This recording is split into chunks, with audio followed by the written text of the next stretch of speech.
بسم اللہ الرحمن الرحیم۔ محرم کیا ہے؟ محرم کی فضیلتیں کیا ہے؟ محرم کے مہینے سے ملنے والے پیغامات کیا ہے؟ یہ مہینہ مجھے اور آپ کو کیا پیغام دیتا ہے؟ انشاءاللہ آج کی اس ویڈیو میں یہ تمام چیزیں بتائیں گے ہم آپ کو انشاءاللہ۔ تو سب سے پہلی چیز کیا ہے کہ محرم کیا ہے؟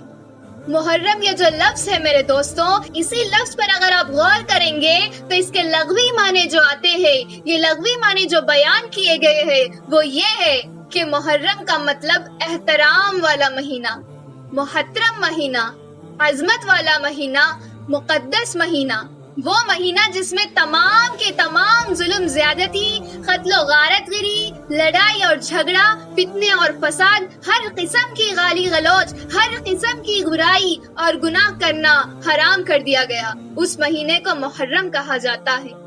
میرے دوستوں، اللہ سبحانہ تعالی قرآن مجید میں اس مہینے کے بارے میں کیا کہتے ہیں سنیے۔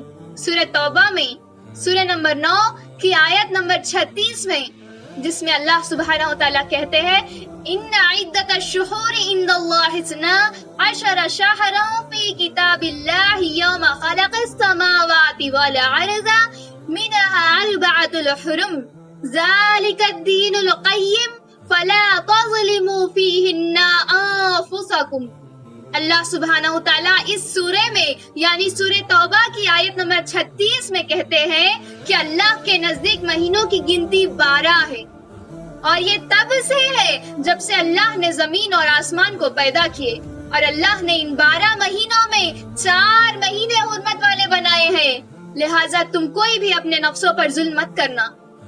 میرے دوستوں، ان 12 مہینوں کی جو آیات آئی ہے کہ اللہ کے نزدیک مہینوں کی گنتی جو 12 ہے، تو اللہ کن مہینوں کی بات کر رہا ہے یہاں پر؟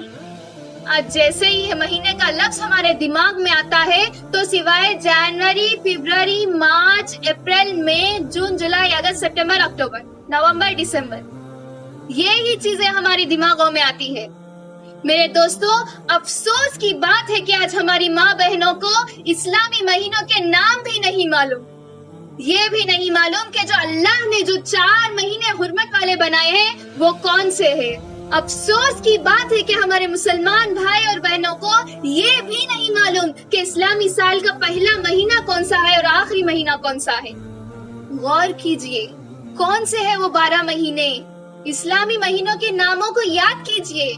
وہ 12 مہینے ہیں محرم، صفر، ربیع الاول، ربیع الثانی، جمادی الاولی، جمادی الثانی، رجب، شعبان، رمضان، شوال، ذی القعدہ اور ذی الحجہ، یہ 12 مہینے ہیں۔ یہ اسلامی مہینوں کے نام ہیں۔ اگر یہ 12 مہینے یاد رہیں گے تو اتنا تو معلوم رہیں گا نا کہ ان سے 4 مہینے اللہ نے حرمت والے بنائے ہیں۔ اللہ نے کہا نا اربعۃ الحرم، 4 مہینے اللہ نے حرمت والے بنائے ہیں، احترام والے بنائے ہیں۔ ان 4 مہینوں میں کسی بھی قسم کا گناہ، کسی بھی قسم کی برائی کرنا، کسی بھی قسم کا ظلم و زیادتی کرنا، کسی بھی قسم کا قتل و غارت گیری کرنا، لڑائی و جھگڑے کرنا، گالی غلوچ کرنا حرام ہے۔ تو 4 مہینے کون سے ہیں؟ وہ 4 مہینے ذی القعدہ، ذی الحجہ، محرم اور رجب ہے۔ یہ 4 مہینے اللہ نے حرمت والے بنائے ہیں، لیکن آج افسوس کی بات ہے کہ آج ہم کو ان کی حرمت ہی نہیں پتا۔ غور کیجئے، یہ حرمت والے مہینے ہیں، احترام والے مہینے ہیں۔ ہم ان مہینوں میں کوئی بھی گناہ کر ہی نہیں سکتے، عام دنوں میں تو ہرگز کر ہی نہیں سکتے، لیکن ان دنوں میں اللہ نے مخصوص طور پر کہا ہے کہ تم ہر قسم سے گناہ سے، ہر قسم کی ظلم و زیادتی سے باز آ جاؤ۔ یہ حرمت والے مہینے ہیں، اللہ نے ان کو حرمت والے مہینے بنائے ہیں۔ میں اور آپ آج محرم کی فضیلتیں سننے والے ہیں۔ جیسے ہی آپ نے محرم کا لفظ سنا، مجھے بتائیے کہ آپ کے دماغوں میں پہلے کیا چیز آئی؟ شہادت حسین اور کربلا، ہے نا؟ میرے دوستوں، اس مہینے کی فضیلت شہادت حسین سے نہیں ہے، یہ حرمت والا مہینہ کربلا کے واقعے سے نہیں ہے۔ یاد رکھنا، یہ حرمت والا مہینہ تب سے ہے جب سے اللہ نے زمین اور آسمان بنائے ہیں۔ یہ مہینے کی سب سے پہلی فضیلت یہ ہے کہ اسلامی کیلنڈر کا پہلا مہینہ ہے۔ اسلامی سال جس مہینے سے شروع ہوتا ہے وہ محرم کا مہینہ ہے۔ میرے بہنوں، یہ اسلامی کیلنڈر کا مہینہ کیوں بنایا گیا؟ کس وجہ سے بنایا گیا؟ محرم کو کیوں چنایا گیا؟ اس کی بڑی ہی گہری اور پیاری چیز ہے جس کو مجھے اور آپ کو مطالعہ کرنے کی ضرورت ہے۔ اس بات کو آپ یاد رکھیں کہ یہ اسلامی کیلنڈر کا پہلا مہینہ مقرر کیا گیا۔ اور کب مقرر کیا گیا؟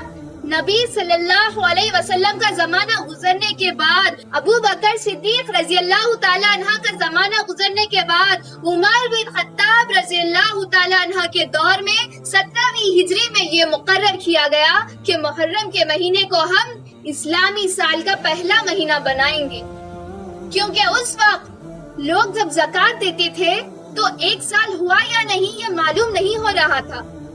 ٹیکس جو ادا کرتے تھے اس کا حساب پتہ نہیں چل رہا تھا، تو صحابہ نے مشورہ دیا، خاص طور پر ابو موسیٰ اشعری رضی اللہ تعالیٰ عنہ یہ مشورہ دیتے ہیں کہ اے عمر بن خطاب رضی اللہ تعالیٰ عنہ، کسی ایک مہینے کو پہلا مہینہ مقرر کیجئے تاکہ حساب اور کتاب کے لیے آسانی ہو۔ عمر بن خطاب رضی اللہ تعالیٰ نے اور ہمارے دوسرے صحابہ مشورے کے ساتھ اس محرم کے مہینے کو پہلا مہینہ مقرر کیا۔ یہ مہینہ وہ ہے جس مہینے میں اللہ کے نبی نے ہجرت کی تھی۔ ذی الحجہ کے آخری ایام میں اللہ کے نبی صلی اللہ علیہ وسلم مکے سے نکلے تھے ہجرت کے لیے۔ جب مدینہ پہنچے تو جب وہ محرم کا پہلا دن تھا، پہلی تاریخ تھی، اس وجہ سے محرم کو اسلامی سال کا پہلا مہینہ بنایا گیا۔ یہ اس کی پہلی فضیلت ہے جو آپ سب کو یاد رکھنی ہے۔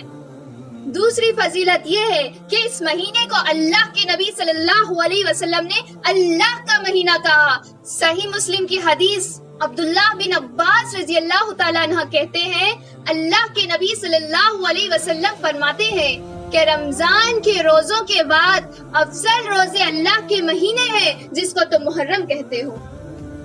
اس کی تیسری فضیلت کیا ہے معلوم ہے؟ یہ اللہ کے نبی صلی اللہ علیہ وسلم کا پسندیدہ مہینہ ہے۔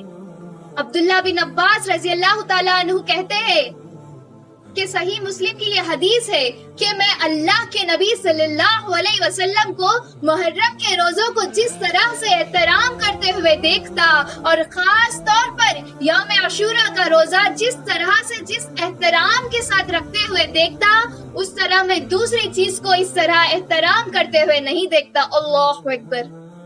اس کی چوتھی فضیلت یہ ہے کہ یہ جو روزہ رکھتے ہیں اللہ سبحانہ وتعالیٰ اس کے پچھلے ایک سال کی گناہ کو معاف کر دیتے ہیں۔ صغیرہ گناہ، کبیرہ نہیں، کیونکہ کبیرہ گناہ جب تک آپ اللہ سے معافی نہیں مانگیں گے، اللہ سے توبہ نہیں کریں گے، تب تک وہ معاف ہونے والے نہیں ہیں۔